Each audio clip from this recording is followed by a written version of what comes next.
Isa pong magandang umaga, magandang buhay, magandang gising mga kasambuhay at mga kaparokya. Laudatur Jesus Christus.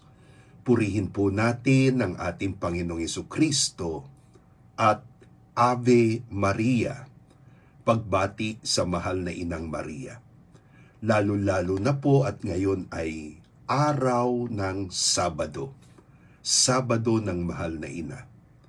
Ako po si Father Domi Guzman ng Society of St. Paul, All for the Gospel, kura paroko ng Our Lady of Sorrows, 2130 FB Harrison, Lungsod, Pasay. Ito po ang kaisa-isang parokya ng aming pong religious community sa Pilipinas at sa Macau. At ito rin po ang ikalawang pinakamatandang parokya ng Lungsod, Pasay sa ilalim po ng Archdiocese of Manila. Tuwing Martes, dito natin ginaganap ang Martes Dolores, pamamanata, palagi ang nobena sa Mater Dolorosa de la Pieta, si Maria sa ika-6 na hapis, na kung saan matapos ang sakripisyo ng Kalbaryo, kanyang niyakap, kanyang kinalong ang lupaypay na katawang inialay ni Kristo para sa bawat isa sa atin. Kumusta na po kayo? Ngayon po ay ika-19 ng Nobyembre, araw ng Sabado, at binabati natin ang mga maagang kaugnay natin sa ating pong Facebook Live. Si Eva Austria, si Lynn Reyes Lupak at Romy Lupak, si Susan Calalo, si Annabel at Boy Malinaw, at gayon din po si Oscar Reyes Jr. Good morning sa inyo po lahat at sa iba pa na nakikinig, nakikipag-ugnayan sa atin sa ating YouTube replay. Sa araw na ito, nais natin batiin siyempre Father Vic Ray. Aga-aga mo gumising Father Vic Ray. Nais nating batiin ang mga nagmamansary, nag-a-anniversary, at siyempre po ang mga nagbe-birthday. Sa araw pong ito, November 19, happy birthday kay John Ryan Venezuela. Yan, no? Alam ko nasa abroad ito si John Ryan Venezuela. At gayon din mula po sa Monday Bible Study Group ng San Lorenzo, pagbati po ng happy birthday kay Nini Licaros. Good morning to Eleanor and Rene Portillo ng Workers of Christ. Gayon din po, pagbati rin po sa lahat po ng mga kasama po natin for this early morning stream, no?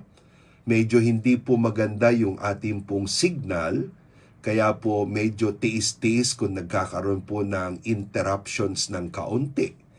Ang ating pong gospel reading, Rose Be Love, for today ay galing po sa leksyonaryo ng Sabado ng ika-33 linggo sa karaniwang panahon. Bisperas po ngayon ng kapistahan ng Kristong Hari. Bukas po yan, huling linggo ng ating pong liturgical year. At ang gospel natin, Luke 20, verse 27 until verse 40. Yan. Alam niyo po, samantalang ang Panginoon ay nandoon sa siyudad ng Jerusalem at binisita niya sa atin pong kwento kahapon ang templo ng Jerusalem, mayroon pong 3 grupo ng mga religious leaders ng mga Hudyo na kumilatis sa kanya, nagtanong sa kanya habang siya ay nasa temple area. Unang-una yung mga skriba, yung mga professional teachers na nagpapasa ng tradisyon, ng batas sa mga mas batang Hudyo. Good morning to Kuya Dong at Ate Joy Lara, no? And then nandun din po ang grupo ng mga Pariseo. Ito po yung mga committed na mga lay leaders. At pangatlo, nandun din po yung mga Saduseo, yung mga pari by inheritance mula po sa angkan ni Sadok, ang high priest ng kapanahunan ng Haring David. Good morning to Reggie Villareyes. Alam nyo, ito pong ginagawang pagtatanong ng mga tatlong uri ng religious leaders sa Panginoon sa kanyang pagbisita sa templo ay hindi lamang po simpleng pagtatanong, kung hindi according to Exodus chapter 12. Tandaan nyo yan. Exodus 12, 1 to 6. Good morning to Infinity Love. Sabi po sa Exodus 12, 1 to 6, ang anumang iniaalay na kordero, Lamb of God, sa templo para sa Passover, kailangan itong kilatisin na ito ay walang bahid, walang dungis, walang imperfection. And exactly a week before the Passover, sa pagkilatis ng mga religious leaders sa Panginoon sa pamagitan ng kanilang mga tanong, sa temple area, Blessy Karandang, good morning, ay makikita natin na si Jesus ay mistulang kordero ng Diyos. Mistulang kordero ng Diyos na kinikilatis netong mga Pariseo, Skriba, at mga Saduseo. Tinitignan nila, karapat dapat ba itong korderong ito?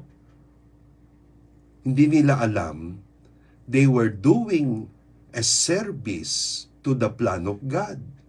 Because the plan of God, si Jesus, ang bagong kordero ng Diyos.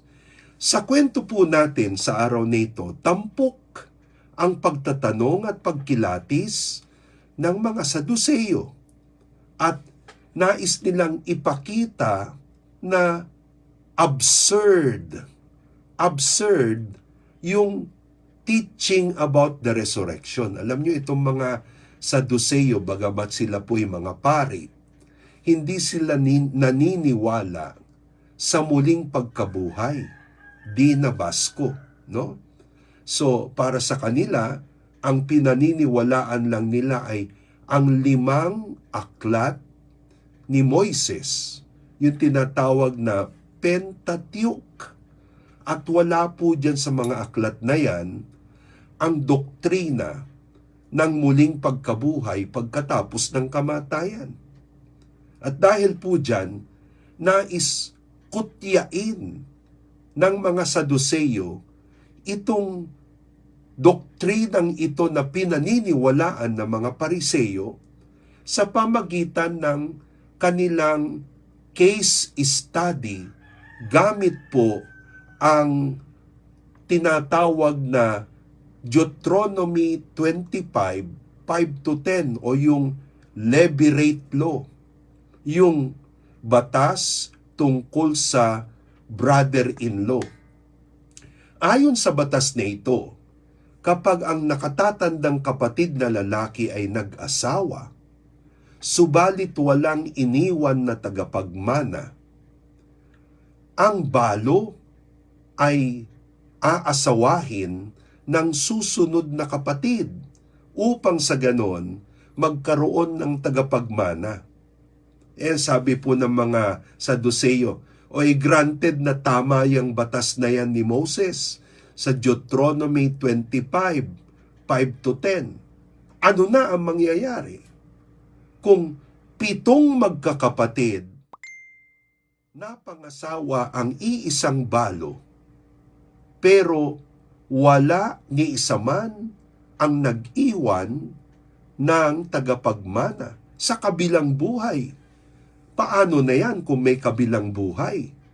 Kaninong asawa itong balong ito? Sa panganay, sa sumunod, o sa ikapitong kapatid? Yan ang hirap po ng mga sobrang matatalino. Pag sobrang talino, kung minsan ganyan na nangyayari, nagiging na kakaibang pamamaraan ng Panginoon. Ano ba yung kakaibang pamamaraan ng Panginoon? Number 1, sa kabilang buhay, wala ng kamatayan.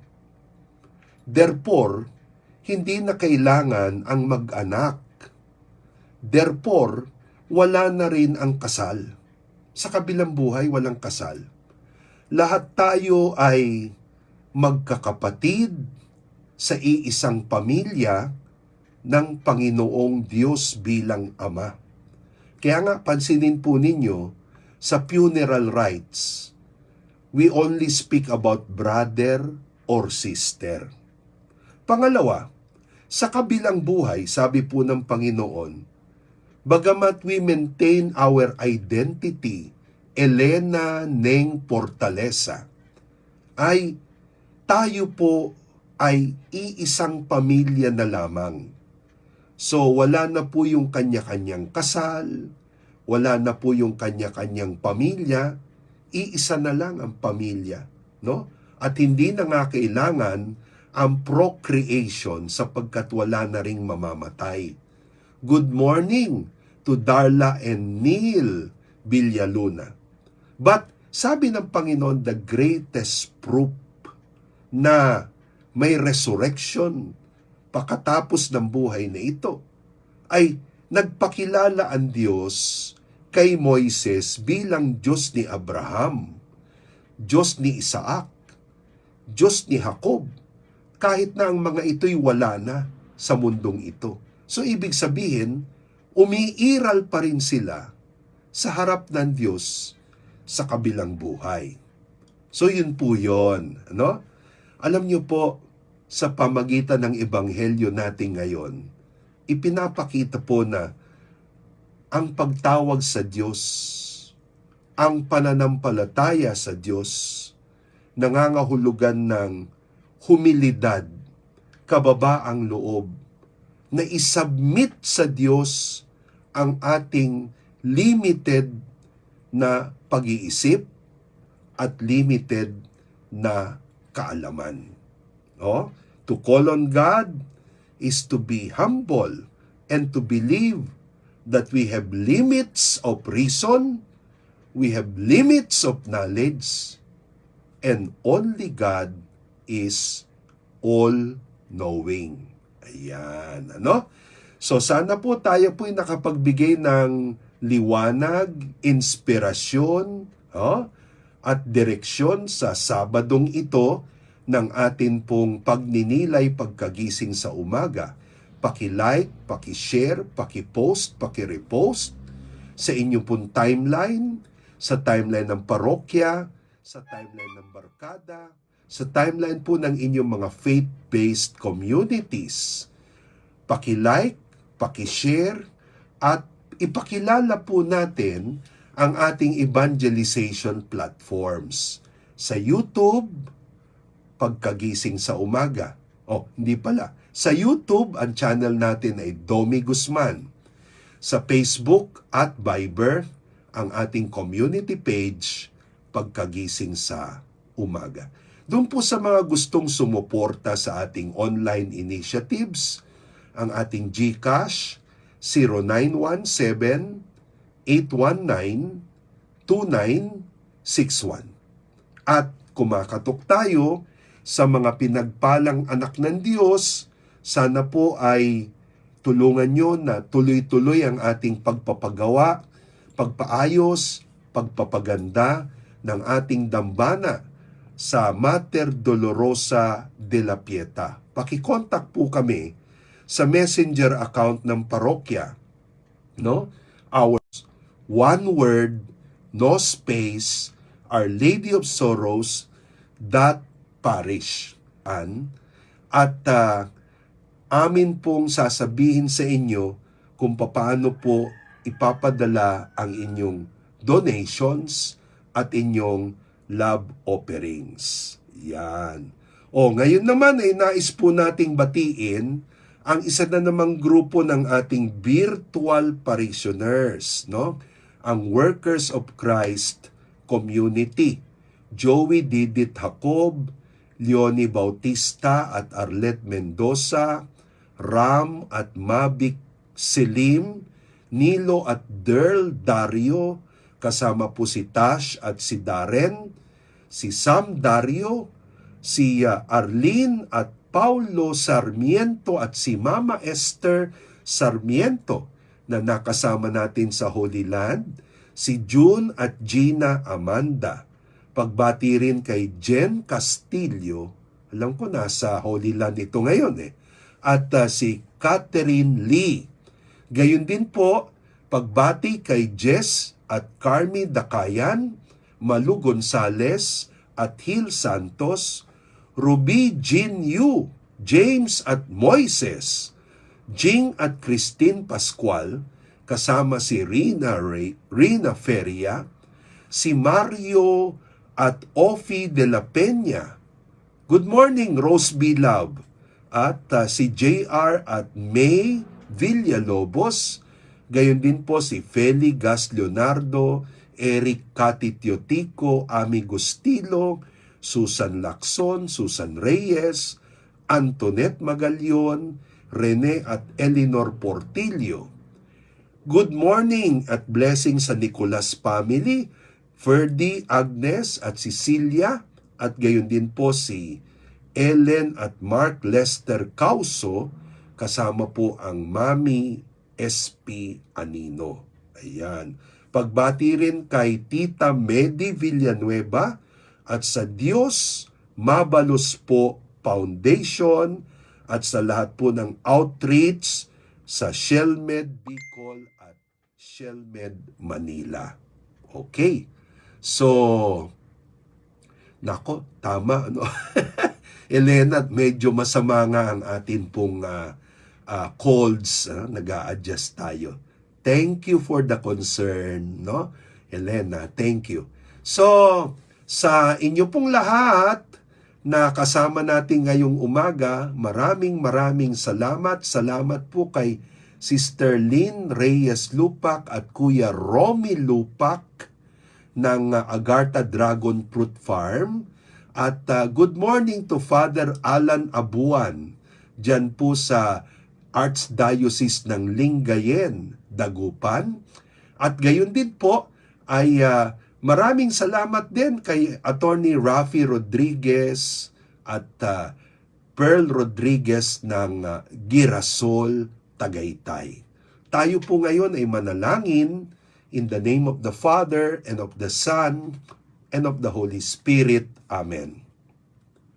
Our Father, Abba, Father of Jesus, Father of mercies, in the sweet name of Jesus, the King of mercy, through the powerful intercession of the sorrowful and the Immaculate Heart of Mary, Mother of mercy, and of Saint Therese of Lisieux, our spiritual sister, pour out upon us, O Father, your merciful love, rejected by others who cannot accept your will.